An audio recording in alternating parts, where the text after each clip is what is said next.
Europe 1, il est 6h. Europe 1 matin.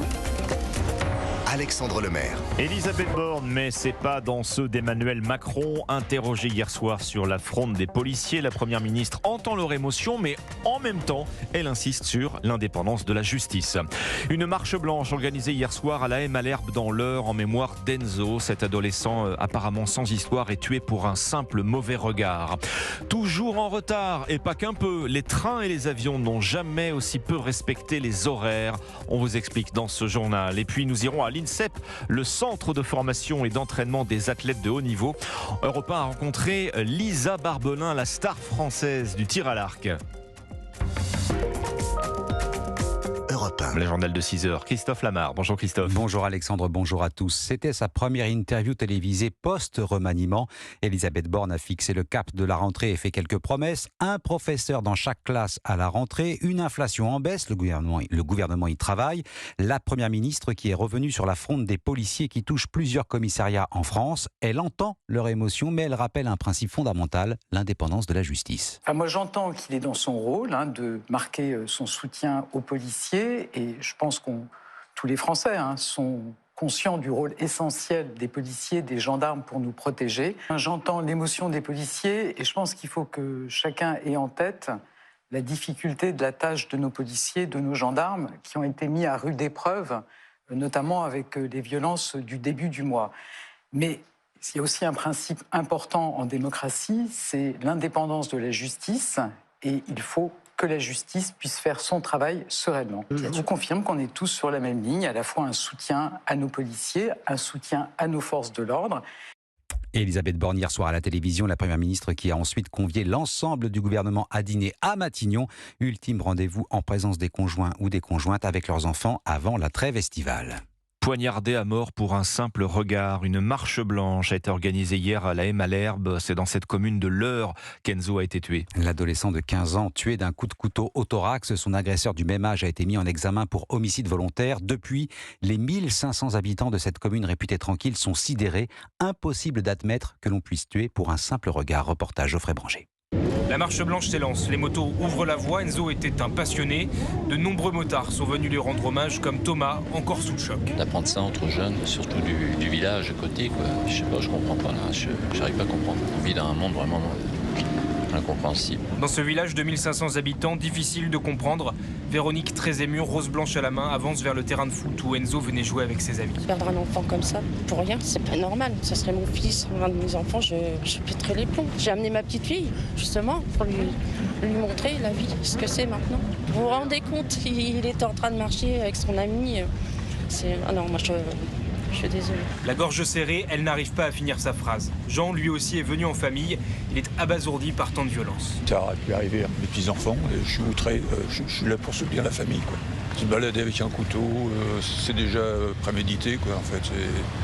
Je suis triste pour la famille, mais puis je suis en colère parce que c'est pas qu'un cas unique, ça arrive tout le temps, tous les jours. Pour ça, un simple regard, vous vous rendez compte. Plusieurs centaines de personnes sont venues rendre hommage à la mémoire d'Enzo.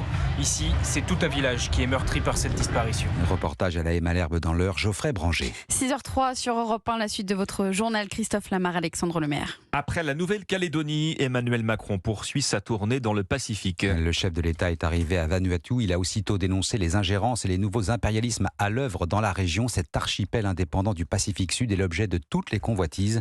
Les Américains, les Chinois tentent d'y imposer leur influence, stratégie que la France entend contrer en proposant sa propre alternative basée sur le partenariat. Le sud de l'Europe ravagé toujours par les incendies. La France tente d'éviter le pire. La situation en passe d'être maîtrisée à Marseille. Le feu a été fixé après avoir parcouru 20 hectares. La France toujours en alerte après les incendies de l'été dernier qui avaient détruit plus de 70 000 hectares de forêt et de végétation. Toutes les leçons ont-elles été tirées? Élément de réponse avec le capitaine Sébastien Guyot, porte-parole des pompiers des Bouches-du-Rhône. Les départements du sud de la France sont préparés. Depuis 50 ans, on est confronté à ce risque de feu de forêt.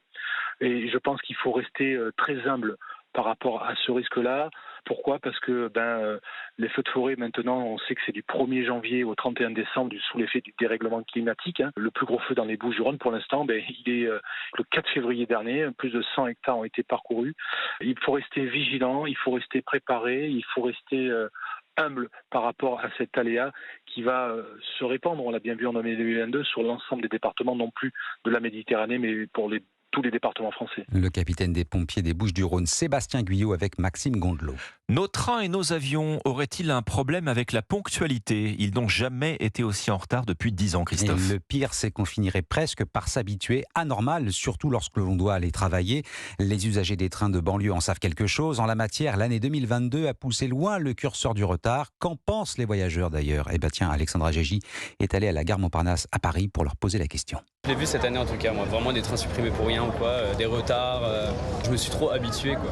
Le plus gros retard que j'ai eu, je crois que c'était 4 heures à attendre sur le quai, puis au final le train supprimé, donc on a eu un autre train qui était aussi supprimé. Bon, c'était chiant parce qu'on était bien en retard par rapport à ce qu'on voulait faire dans notre journée, on est rentré beaucoup plus tard chez nous. Si tu bosses derrière, tu as un rendez-vous, un machin, c'est plus chiant. Une parole d'usager recueillie à la gare Montparnasse par Alexandra Gégy. On reste sur ce dossier de train en retard, Baptiste Morin. Est-ce qu'il existe des raisons objectives pour expliquer cette absence de ponctualité ?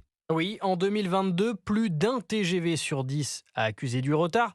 Pour les intercités, c'était près d'1 sur 5. Ce sérieux manque de ponctualité s'explique par les épisodes de forte chaleur, la hausse du nombre de voyageurs, mais aussi par le vieillissement de notre réseau ferroviaire. C'est ce qu'explique Alain Sauvant, le directeur de l'autorité de la qualité de service dans les transports. Les voies sont assez âgées, on a accumulé des décennies de retard de maintenance, on rattrape, mais ce rattrapage il prend du temps et une voie qui est âgée, elle pose plus de problèmes de défaillance qui posent des problèmes derrière de ponctualité. Et l'année 2022 a été pire dans les aéroports. La faute à un manque criant de personnel. L'année dernière, près d'un vol intérieur sur 5 a affiché du retard. En moyenne, 46 minutes, 5 de plus par rapport à 2021. Sur les moyens et les longs courriers, c'est même près d'un vol sur 3 qui n'était pas ponctuel. Les voyageurs sur ces liaisons longue distance ont dû attendre en moyenne 51 minutes. Baptiste Morin, chef du service économie d'Europe 1. Certains d'entre vous ont choisi le bord de mer pour leurs vacances. Alors vous l'aurez peut-être remarqué, mais certaines plages sont désormais laissées sans surveillance, faute de maîtres nageurs. Et il faut donc en recruter d'urgence. C'est l'appel lancé par la SNSM, la Société nationale de sauvetage en mer. Sauf que les candidats se font rares. L'association a donc décidé d'élargir les critères d'admissibilité. Explication d'Arnaud Curzen, il est inspecteur à la SNSM. On constate malheureusement que ce déficit augmente d'année en année. On a décidé donc d'ouvrir davantage le recrutement à des personnes qui n'ont pas forcément le standard SNSM. On recrute actuellement des sauveteurs qui ont les 2 diplômes qui sont obligatoires, le BNSSA, Brevet national de sécurité de sauvetage aquatique, et le PS1, premier secours en équipe. Au début de notre appel, il nous manquait encore 80 sauveteurs, 80 postes vacants. Aujourd'hui, on a bien progressé, mais il nous en reste encore environ une trentaine à recruter. Et les principaux besoins se concentrent dans les régions Hauts-de-France et Normandie. Arnaud Curzen, inspecteur à la SNSM avec Delphine Schiltz. Cette découverte maintenant qui peut aussi permettre de prévenir les maladies mentales, l'audition joue un rôle dans l'apparition ou non de certaines pathologies. Et cela s'adresse tout particulièrement aux personnes âgées. L'étude a été publiée dans la très sérieuse revue scientifique The Lancet. Elle part d'un constat, les personnes malentendantes ont plus de chances de développer une maladie neurodégénérative type Alzheimer. Porter un appareil auditif permettrait de réduire ce risque de moitié, Yasmina Katou. Oui, surtout chez des personnes qui ont un risque élevé de développer une forme de démence. L'étude a été menée sur près de 1000 volontaires de plus de 70 ans. Parmi eux, 238 avaient des problèmes cardiovasculaires, une pression artérielle élevée, du diabète, ce qui augmente leur probabilité d'avoir une maladie comme Alzheimer. Et bien, sur cette population fragile qui a été appareillée, en 3 ans d'expérience, le risque de déclin cognitif a diminué de 48%. En fait, une bonne ouïe permet au cerveau d'être mieux stimulé, explique Hervé Platel. Il est professeur de neuropsychologie à l'université de Caen. Dans le cerveau de quelqu'un qui soit écoute une conversation, soit écoute des sons de l'environnement, etc., on s'aperçoit que l'information auditive elle va être traitée dans plein d'autres régions du cerveau, liées à la mémoire, les régions liées à la motricité, etc. Et donc la réserve cognitive, pour continuer à la maintenir, il est important de se faire appareiller. Pourtant, en France, parmi les personnes qui souffrent d'une perte d'audition, seulement 1 sur 5 porte des prothèses auditives. Selon Hervé Platel, il faudrait que l'appareillage d'une personne devienne aussi banal que de porter des lunettes pour améliorer sa vue. Yasmina Katou, spécialiste santé à Europe 1. On continue de se projeter sur les Jeux Olympiques de Paris. Europe 1 s'intéresse ce matin à la préparation des athlètes. Alors, on vous a parlé de la cérémonie sur la scène hier avec la présentation de la torche olympique. Pas de jeu sans athlètes, c'est une évidence. Si possible, avec une médaille autour du cou à la fin, c'est mieux. La France espère aligner 600 sportifs en juillet prochain. Cyril de la Morinerie s'est rendu à l'INSEP tout près de Paris. C'est ici que se préparent les champions. Il a rencontré une spécialiste mondiale du tir à l'arc. Lisa Barbelin espère bien se qualifier pour les Jeux. Reportage. Lisa Barbelin, debout, avec un arc de 20 kg, main gauche tirant sur la corde, l'œil droit dans le viseur, fixant la cible située à 70 mètres.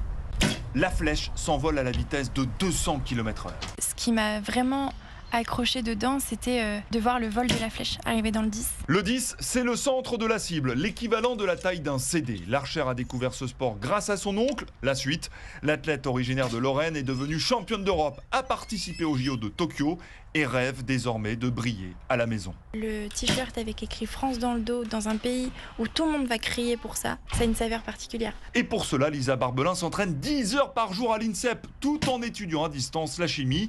L'archère de 23 ans espère décrocher un billet pour les Jeux, d'autant que le site choisi pour le tir à l'arc, les Invalides, est grandiose. C'est magique en fait de se dire qu'on va pouvoir être au plein cœur de Paris pour faire ce qu'on aime le plus au monde. Lisa Barbelin, qui rêve d'imiter son idole Sébastien Flute, champion olympique en 1992, envoie sa dernière flèche. En plein dans le mille. Eh oui, du travail de pro. Reportage à l'INSEP, Cyril de la Morinerie du service des sports d'Europe 1. Plein dans le mille, Christophe Lamar. 6h11, très bon réveil avec Europe 1. À suivre la météo des plages. D'abord, le journal des sports.